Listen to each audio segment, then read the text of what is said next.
Hello everybody, welcome back to my channel में नीरज। मुझे कुछ क्वेश्चंस बच्चों में पोस्ट किए हैं जो आपके एम्स बीएससी नर्सिंग में आपकी बारह है बायोलॉजी में। तो सबसे पहला क्वेश्चन आपका ये है कि lichens are the example of. Lichens किसके एग्जांपल थे या फिर लाइकेंस का किसका रिलेशन होता है? तो लाइकेंस का रिलेशन होता है आपका म्यूचुअलिज्म। उसमें और भी ऑप्शन होंगे जैसे पैरासिटिज्म हो गया और आपका एमेंसिलिज्म हो गया और आपका कंपटीशन हो गया। ये सारे रिलेशन और भी होंगे, ऑप्शंस होंगे। तो उसमें से जो आंसर होगा आपका म्यूचुअलिज्म वो सही होगा। आप लोग चेक कर लेना अपने आंसर्स, ठीक है।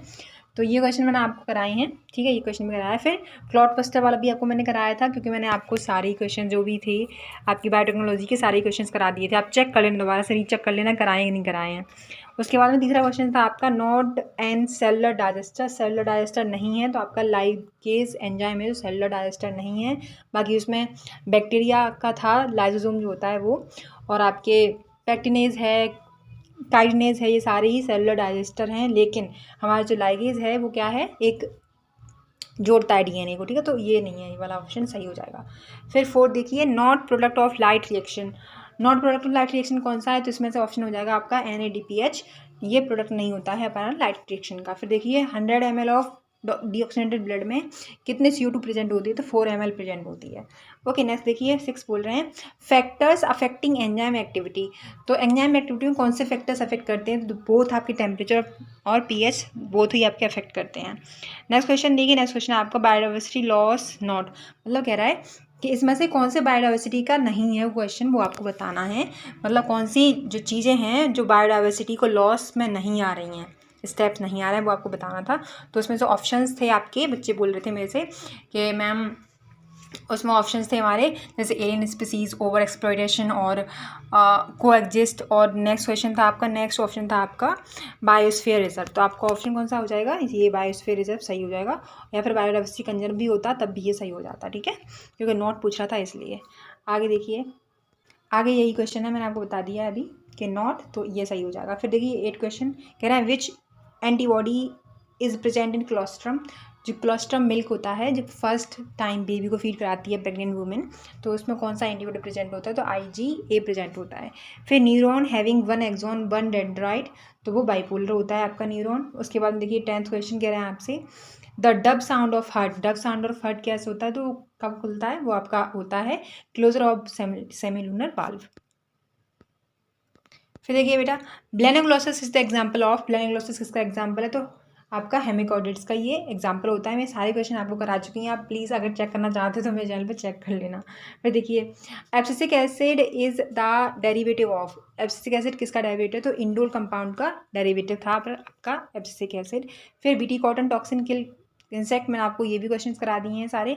एल्कलाइन पीएच ऑफ गट, ठीक है। नेक्स्ट क्वेश्चन देखिए 14 कह रहे हैं आपसे कि एसिटोबैक्टर एसिटी, ये मैचिंग वाले क्वेश्चन थे। तो मैचिंग वाला अगर आपने ऐसे मैच किया है तो आपको बिल्कुल करेक्ट होगा। नेक्स्ट देखिए, नेक्स्ट वन है ये बेटा, कह रहा है ऐसे hormone maintains endometrium lining. Hormone जो मेंटेन करता है एंडोमेट्रियम लाइनिंग को, कौन सा हार्मोन है? वो प्रोजेस्टेरोन हार्मोन है आपका। और भी ऑप्शन हो सकते हैं आपके, एस्ट्रोजन हो सकता है, एंड्रोजन हो सकता है, ठीक है। तो ये सारे हार्मोन दे रखे होंगे, उसमें से प्रोजेस्टेरोन हार्मोन जो है वो मेंटेनेंस करता है एंडोमेट्रियम लाइनिंग की। फिर देखिए ये भी एक और क्वेश्चन आया था आपका, मैचिंग है। तो अगर ऐसी मैचिंग आपने की है तो आपका सही है क्वेश्चन। फिर फीमेल हेट्रोगेमी फाउंड किस में पाई जाती है? तो ZZ अगर उसमें ऑप्शन होगा तो बिल्कुल वही आंसर सही होगा। बाकी XXXY ये तो आपको पता है, उसमें फीमेल हेट्रोगेमी नहीं है, उसमें मेल हेट्रोगेमी है।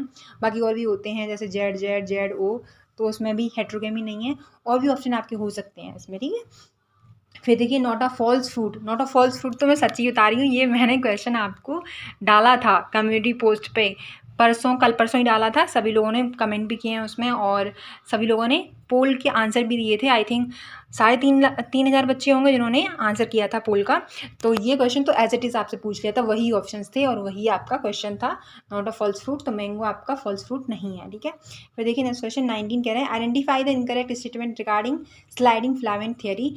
तो स्लाइडिंग फिलामेंट थियरी के रिगार्डिंग कुछ स्टेटमेंट था वो, और इनकरेक्ट आपको बताना था। उसमें से ऑप्शंस बेटा मुझे पता नहीं है इसके, जो भी ऑप्शन आपने पढ़े हों उसके अनुसार अपनी NCERT ओपन करना और उसे देख लेना, ठीक है। हेल्प क्लॉटिंग फैक्टर में से कौन सी चीज़ है जो क्लॉटिंग फैक्टर को हेल्प नहीं करती है? तो आपको पता है कि क्लॉटिंग फैक्टर में से जब हम माइनस कर देते हैं ब्लड में से क्लॉटिंग फैक्टर, तो बचता है हमारा सीरम।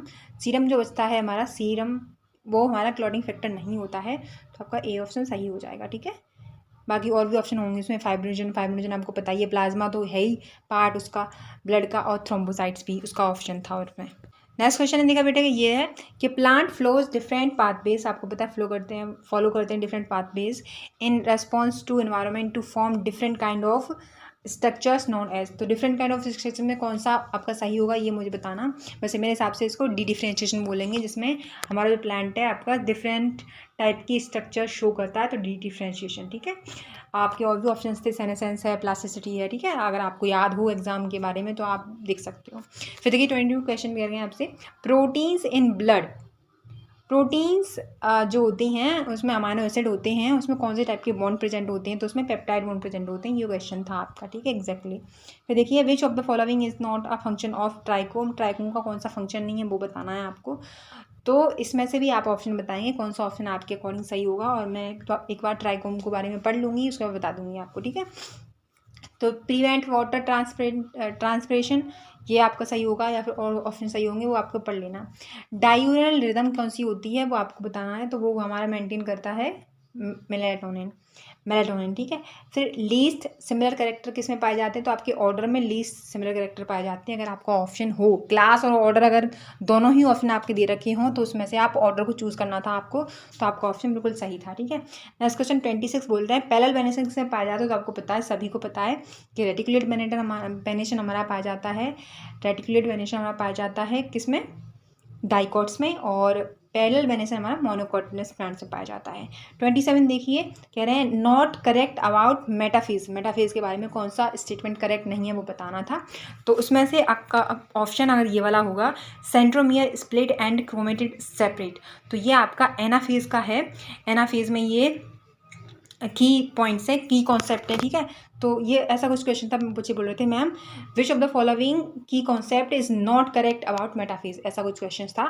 तो उसमें से ये वाला ऑप्शन आपका सही होगा, और ये वाला ऑप्शन था आपका, तो ये वाला ऑप्शन बिल्कुल आपका करेक्ट होगा। ठीक है, फिर नेक्स्ट क्वेश्चन 28 कह रहे हैं इनकरेक्ट फॉर ग्लाइकोलाइसिस, ग्लाइकोलाइसिस की कौन सी चीज़ इनकरेक्ट होगी, तो वो होगी कंपाउंड जो कंप्लीट ऑक्सीडेशन ऑफ ग्लूकोज नहीं होता है कभी भी, और बाकी आपका जो ग्लाइकोलाइसिस है वो साइटोप्लाज्म में पाया जाता है, और 2 आपके एटीपीज उसमें फॉर्म होते हैं। तो ये सारी चीज़ें आपकी प्रॉपर्टीज हैं किसकी, ग्लाइकोलाइसिस की। लेकिन हमारी कंप्लीट ऑक्सीडेशन ऑफ ग्लूकोज नहीं होता है ग्लाइकोलाइसिस में। ये क्वेश्चन थे आपके, 2 आपके ग्राफिक क्वेश्चन थे, एक आया था बायोमोलिक्यूल से ग्राफ क्वेश्चन, और एक आया था आपका एनिमल के किंगडम से। तो उसमें क्या था देखिए, मैं बता देती हूँ आपको, उसमें ऐसा स्ट्रक्चर दे रखा था, उसमें से एंडोमेट्रियम और आपका क्या दे रखा था, ऐसे एक लाइनिंग थी। ठीक है, और यहाँ पे आपका एंडोमेट्रियम, एक्टोमेट्रियम, मेसोमेट्रियम, आपका वो डर्म है ना, आपकी जो डर्म थी, जो लेयर्स थी आपकी, तो एंडोडर्म, एक्टोडर्म और मेसोडर्म, 3 लेयर आपकी दे रखी थी। उसमें से जो ये वाला जो ये पोर्शन था, ये वाला पोर्शन, अब मैं कैसे समझाऊँ आपको, देखिए जो ये स्पेस है ना, देखो ये वाली स्पेस है, ये वाली दोनों तरफ स्पेस है। इस स्पेस के बारे में पूछा था कि ये स्पेस क्या है, तो ये स्पेस आपकी क्या है, सीलोम है बेटा। ठीक है, सीलोम बोलते हैं इस स्पेस को। और नेक्स्ट क्वेश्चन था आपका फिगर का ही,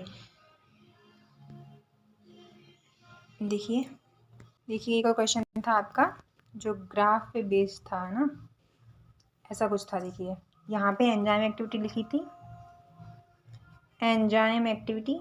ठीक है, एंजाइम एक्टिविटी, और उन्होंने पूछा था, ऐसा कुछ ग्राफ से रखा था, उन्होंने कहा था आपसे कि आपको बताना है कि आपके जो फैक्टर्स होते हैं अफेक्ट करते हैं एंजाइम एक्टिविटीज़ को, वो कौन से होते हैं। तो बोथ आपका टेम्परेचर एंड पीएच, बोथ ही आपके अफेक्ट करते हैं, याद रखना है आपको। ठीक है, both temperature and pH affect करते हैं हमारे किसको, एंजाइम एक्टिविटीज़ को। ठीक है, तो अगर आपने ये वाला ऑप्शन लगाया तो आपका करेक्ट होगा। तो आप मैच कर लें क्वेश्चंस कि आपके कौन से क्वेश्चंस हैं जो आप सही लगा के आए हो, और मुझे स्कोर बताना कि कितने आपके सही हैं और कितने गलत हैं। ठीक है, बाय, टेक केयर। और कल जिसका पेपर है एम्स बीएससी नर्सिंग का, तो प्लीज़ आप अच्छे से करके आना उसको, आपको पता चल गया हो क्वेश्चन कैसे पूछे जा रहे हैं, बिल्कुल ईजी क्वेश्चन पूछे जा रहे हैं आपसे, बिल्कुल हार्ड नहीं पूछे जा रहे हैं। तो आप फोकस करना कि जिन पार्ट्स में से आपके क्वेश्चंस आए हैं उन पर ध्यान दो थोड़ा सा, क्योंकि वो पोर्शन जो हैं आपकी बुक में वो इंपॉर्टेंट पोर्शन है। ठीक है, तो आप इतना याद रख सकते हो। बाय, टेक केयर और ऑल द बेस्ट आपकी कल के एग्ज़ाम के लिए।